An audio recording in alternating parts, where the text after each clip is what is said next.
Yabasiramu ebizibu.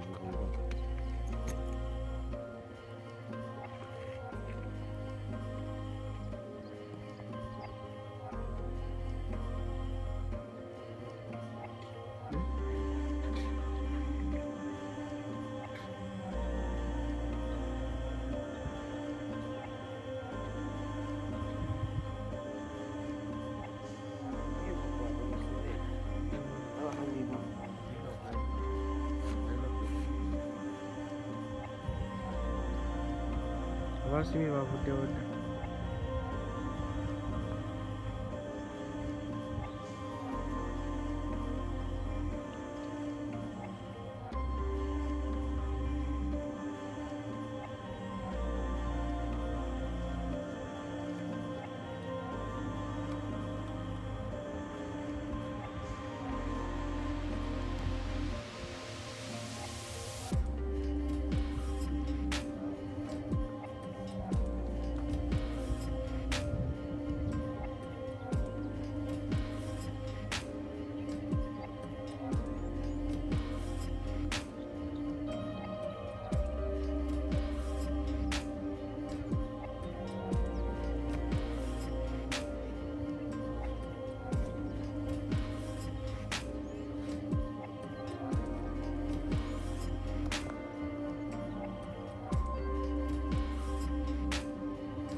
Abali ku HK Media yenze Hadija Kigozi mwe bali nnyo kubanga mutulaba mwe bali nnyo kubeera nti munyumirwa updates zaffe olunaku olwaleero tuzokwerekerako muganda waffe Kenzo ng'agenda kubeera ng'aziika omugenzi Mande abadde brother we Teeka bw'ati wasigaza agenda kubeera ng'aziikibwa wano e Wakiso akafo bakayita Nkowe ate nga bagenda kumuziika mu cemetery ey'Abasiraamu eyitibwa Al-Salam Islamic Cemetery oba awaziikibwa omugenzi BMK. Inna lillahi wa inna ilaihi raji'un. Mu Busiraamu tugamba nti inna lillahi wa inna ilaihi raji'un.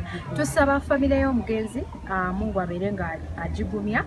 Kenzo muganda waffe tuli wamu naawe mu kunyolwa okw'ekitalo, tusaba Allah abeere nga akumulira era n'omugenzi Mukama ow'ekitiibwa Allah abeere nga amuwejjana era abeere nga amuwumiza mirembe. Amusonyiwa ebyamusobako pozzi n'abo abamutusizzaako obulabu okubeera nti no bamukkiriza ezira kumwa. Tusaba gavumenti n'ab'obuyinza babeere nga bakola okunoonyereza okusinga okubeera okulungi. Ngenda kubeera nkutwalako olabe ekifo muganda waffe wagenda okubeera nga awummuzibwa olunaku olwaleero awawummulirwa Abasiraamu abalala. Eno bagiyita Al-Salam Islamic Cemetery we bagenda okubeera nga bamuziika oba giyite Islamic Graveyard. Nga bw'olaba embeera yonna enteekateeka zigenda mu maaso Abasiraamu.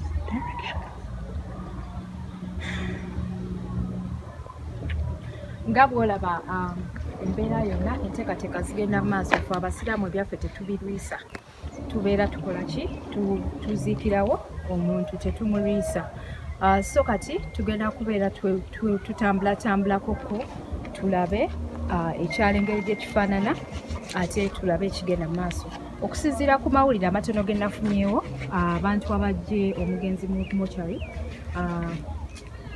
bamuggyeeyo ne bamutwala okumunaaza ate kati bagenda kubeera bamuleeta wano eno wagenda okubeera ng'asabirwa essaala ye esembayo ate oluvannyuma tulabe ekigenda mu maaso.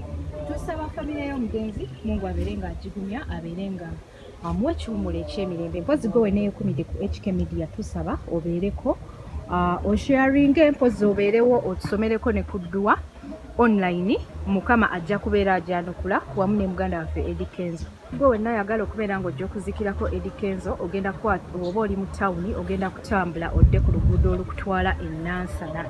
Oluguudo olukutwala e Nansana ogenda duyitako bulambalamba ojja paka Wakiso, ogenda kubuukawo kaawe Wakiso ng'ovudde mu tawuni akaala akaddako kayitibwa Namusera. Bw'ova ku Namusera ogenda kubeera odda ku kaala akalala bakayita Nkowe.